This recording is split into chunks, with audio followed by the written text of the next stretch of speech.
გამარჯობა, ეს ისტორია საინტერესო ფაქტებია და დღეს გესაუბრებით ტრამპის პირად თვითმფრინავზე. ასეთი რამ ჩვეულებრივ მოკვდავთათვის ალბათ წარმოსადგენადაც კი რთულია. ბოინგი ერთი კაცისთვის. ალბათ დამეთანხმებით, რომ ზოგადად თვითმფრინავში ძილი არც თუ ისე მოსახერხებელია. პატარა დასაჯდომი ადგილები, ფეხებსა და მისაყუდებელს შორის მცირე ადგილი. სხვა დანარჩენ უკომფორტო მდგომარეობასთან ერთად ძილს არც თუ ისე სასიამოვნოს ხდის. ამას დამატებული ბავშვის სტირილი და სხვა მგზავრების ლაპარაკი მთელი ფრენის განმავლობაში. თუ გიფრენიათ, ალბათ მიხვდებით, რაზეც ვსაუბრობ. შეიძლება ეს ერთ-ერთი მიზეზია იმისა, თუ რატომ აქვს ამერიკის შეერთებული შტატების პრეზიდენტს ჩვეულებრივი თვითმფრინავზე გაცილებით უფრო კეთილმოწყობილი და მყუდრო კერძო თვითმფრინავი. როდესაც გავრცელდა ინფორმაცია, რომ დონალდ ტრამპი ამერიკის შეერთებული შტატების საპრეზიდენტო თვითმფრინავის ნაცვლად საკუთარს გამოიყენებდა, ამ ამბის მიმართ სკეპტიკურად განეწყვნენ. თუ შევადარებთ ჩვეულებრივი თვითმფრინავისა და ტრამპის საკუთრების პირობებს, მათ შორის გასაოცარ განსხვავებას დავინახავთ, რაც ბუნებრივია, თუმცა დეტალურად მივყვეთ. ეს ბოინგ 747 დამზადებულია 1991 წელს. თავიდან დანიურ და მექსიკურ ავიაკომპანიებს ემსახურებოდა. 1995 წელს Microsoft-ის ერთ-ერთმა დამაარსებელმა პოლ ალენმა შეიძინა, რომელმაც კორპორატიული ლაინერი თავის გემოზე მოაწყო. 2011 წელს მისი მფლობელი დონალდ ტრამპი გახდა და გარდა იმისა, რომ ლაინერი გარეგნულად შეცვალა, შეძენისთანავე თვითმფრინავის შიდა ინტერიერიც განაახლა.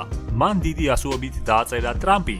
ტრამპმა ბოინგ 747-ს ისეთი მძლავრი ძრავები დაუყენა, რომ პილოტები მას ხუმრობით სარბოლო თვითმფრინავსაც უწოდებენ და იმასაც დასცენენ, რომ ტრამპის თვითმფრინავი ყოველთვის ცარიელი დაფრინავს, რადგან ერთი კაცისთვის საკმაოდ დიდია. თავდაპირველად თვითმფრინავი გათვალისწინებული იყო 229 მგზავრზე, თუმცა ტრამპმა ისე გადააკეთა, რომ ახლა მხოლოდ 43 მგზავრის გადაყვანა შეუძლია. პილოტებსა და ბორტ გამსილებლებს თითქმის არასოდეს უნახავთ ტრამპის თვითმფრინავი, რომ გავსებულიყოს. ოქრო. ტრამპის თვითმფრინავში თითქმის ყველაფერი ოქროთია მორთული, ან მთლიანად ოქროსია. კედლები, მაგიდები, ხელის ჩამოსადები, მათ შორის უსაფრთხოების კამერებიც კი. აბაზანაც შეიძლება ითქვას მთლიანადაა მოოქროვილი. პირსაბანი და სახელურები გაწყობილია 24 კარატიანი ოქროთი. თუ ტრამპს უცხოელი წარმომადგენლებისა და დიპლომატების მიღება უწევს, მათთან შეხვედრას თავის თვითმფრინავში ამჯობინებს, რათა სტუმრებზე კარგი შთაბეჭდილება დატოვოს და თავისი გავლენა სათანადოდ წარმოაჩინოს. ოქროს თვითმფრინავზე უკეთ რამ უნდა წარმოაჩინოს შენი დომინანტობა? სააბაზანო. ტრამპის თვითმფრინავი გამორჩეულია სააბაზანოთიც. ის ჩვეულებრივზე უფრო ფართო და მდიდრულია. როგორც უკვე აღვნიშნეთ, ნიჟარა მოოქროვილია. აქვეა საკმაოდ დიდი საშხაპეც, თუმცა სულ ეს როდია. პირსახოცის საკიდებიც მოოქროვილია. მათზე კი ბუნებრივია ძვირადღირებული და მაღალი ხარისხის თეთრეული კიდია. როგორც ჩანს, ამერიკის შეერთებული შტატების პრეზიდენტი არაფერს ზოგავს იმისთვის, რომ მისი მგზავრობა მაქსიმალურად კომფორტული იყოს. სასტუმრო ოთახში 47 დიუმიანი ტელევიზორია მოთავსებული. აქვეა ასობით ფილმის DVD დისკები და 2500-ზე მეტი მუსიკის CD დისკი. ნეტა ტრამპი როგორ მუსიკას უსმენს? Rolls-Royce. როდესაც ტრამპმა ბოინგ 747 შეიძინა, გადაწყვიტა მისთვის ერთი განსაკუთრებული დეტალი დაემატებინა და ეს კატეგორიული მოთხოვნა იყო. ძრავები აუცილებლად უნდა ყოფილიყო Rolls-Royce-ის მიერ დამზადებული. ალბათ იცით, რომ ლეგენდარული და ყველაზე პრესტიჟული ავტომობილების ბრენდი ცნობილია ძვირიანი მანქანებისა და ავტონაწილების გამოშვებით მთელ მსოფლიოში. ტრამპის თვითმფრინავს დაყენებული აქვს Rolls-Royce-ის RB211 ტურბო ძრავები. მას შეუძლია განავითაროს 500 მილი საათში. ანუ ტრამპს დანიშნულების ადგილზე იმაზე სწრაფად შეუძლია მისვლა, ვიდრე ნებისმიერ ჩვეულებრივ მოკვდავ ადამიანს. იყიდე ყველაფერი. თუ რაღაც დეტალებში ღრმად ჩავიხედავთ, მიხვდებით, რომ დონალდ ტრამპმა ის კომპანიაც შეიძინა, რომელმაც მისი თვითმფრინავი დაამზადა. ის ცნობილია როგორც T-Bird. ტრამპი ერთდროულად კომპანიის თავმჯდომარე, დირექტორი და პრეზიდენტია. T-Bird თავის დროზე პოლ ალენს ეკუთვნოდა. თუმცა მოგვიანებით მან კომპანია $100 მილიონ მიჰყიდა ტრამპს. თვითმფრინავი ტრამპი დაახლოებით 27 წლისაა. პრეზიდენტმა არაფერი დაიშურა მის გასაუმჯობესებლად და მდიდრულად მოსაწყობად. მიუხედავად ასაკისა, თვითმფრინავი კვლავ შთამბეჭდავად გამოიყურება.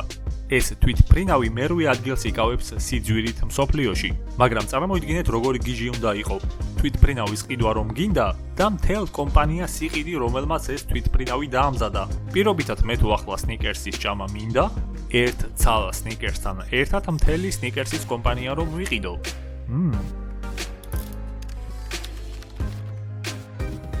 VIP ოთახი. ტრამპის თვითმფრინავით მგზავრობა თავს განსაკუთრებულ ადამიანად გაგრძნობინებთ.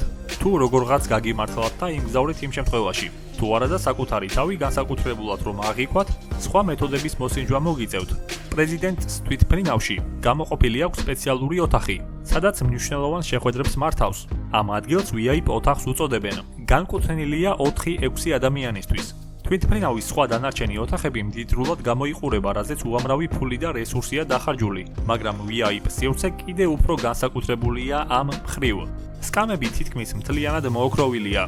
VIP ოთახი პილოტის კაბინეტის მარჯვნივ მდებარეობს, რაც იმას ნიშნავს, რომ ბორტზე ამსვლელი სტუმრები პირველი რასაც დაინახავენ, სწორედ VIP ოთახია.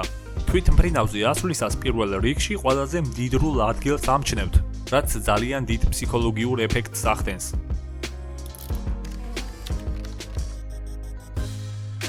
შუშის კაბინა. ერთ-ერთი ყველაზე კარგად ცნობილი და პოპულარული, რაც ტრამპის თვითმფრინავს აქვს, ეს არის შუშის კაბინა. შუშის კაბინა ერთ-ერთი ყველაზე საუკეთესო რამაა პილოტებისთვის, რადგან აქ დამონტაჟებულია სუპერთანამედროვე ეკრანები. ისინი გადმოსცემენ ფრენისთვის მნიშვნელოვან ინფორმაციებს. ასევე მას აქვს უნარი გააფრთხილოს პილოტები მოსალოდნელი სიცოცხლისთვის საშიში და საგანგებო სიტუაციების შესახებ. ტრამპის პილოტებს ნამდვილად გაუმართლად, რადგან ასეთ ძვირადღირებულ და საუკეთესო ტექნოლოგიასთან უწევთ მუშაობა. საბოლოოდ შუშის კაბინა ჩვეულებრივი თვითმფრინავებისთვისაც ხელმისაწვდომი იქნება ოდესმე. ეს ტექნოლოგია აღიქმება როგორც მომავლის გამოგონება. საავიაციო ინდუსტრია მუდმივად იცვლება და ვითარდება. და როდესაც ეს კონკრეტული ტექნოლოგია არა მხოლოდ ტრამპის თვითმფრინავს, არამედ ყველა ლაინერს ექნება, ბატონ ტრამპს სიმდიდრის გავლენის დომინანტობის წარმოსაჩენად უფრო ახალი და ძვირადღირებული ტექნოლოგიის შეძენა მოუწევს. ამერიკის შეერთებული შტატების საპრეზიდენტო თვითმფრინავი Air Force One. ამერიკის შეერთებული შტატების პრეზიდენტს ჰყავს სახელმწიფო განკარგულების თვითმფრინავი, რომელსაც აკონტროლებს საიდუმლო სამსახური და სახელმწიფო დაცვის საბჭო. ხმელეთზე კონტროლს უწევს ავიაციის გენერალი კლოურენსის ბაზა ჩიკაგოში, ნიუ-იორკსა და სიეტლში. ჰაერში მას იცავენ გამანადგურებელი ვერტმფრენები. თვითმფრინავი აღჭურვილია 250 პარაშუტით და საჰაერო კონტრაქტორით, რომელსაც შეუძლია საგანგებო სიგნალი სტიქიური უბედურების ან ხარვეზის დროს 3000 კილომეტრამდე გადასცეს. თვითმფრინავს აკონტროლებს თანამგზავრთა მთელი სისტემა. პრეზიდენტის თვითმფრინავთან ცდომა აქვს ასევე ოტავის, ლონდონის, ქაიროს, პარიზის, მოსკოვის, პეკინის, ტოკიოს სამხედრო საავიაციო ბაზებს. და წარმოიდგინეთ, როდესაც ტრამპი პრეზიდენტი გახდა, ამ თვითმფრინავზე უარი თქვა. სუპერთანამედროვე და ძლიერი Air Force One-ის მაგივრად საკუთარი თვითმფრინავი გამოიყენა და იყენებს კიდეც. ამან დიდი მithმა-მოთქმა გამოიწვია პოლიტიკაში, რადგან მსგავსი პრეცედენტი მანამდე ამერიკის შეერთებული შტატების ისტორიაში არ მომხდარა. თუ ტრამპის თვითმფრინავის ფრთებს შორის მანძილი 38 მეტრია, პრეზიდენტის სპეციალური თვითმფრინავის ფრთებს შორის მანძილი 59 მეტრს უდრის.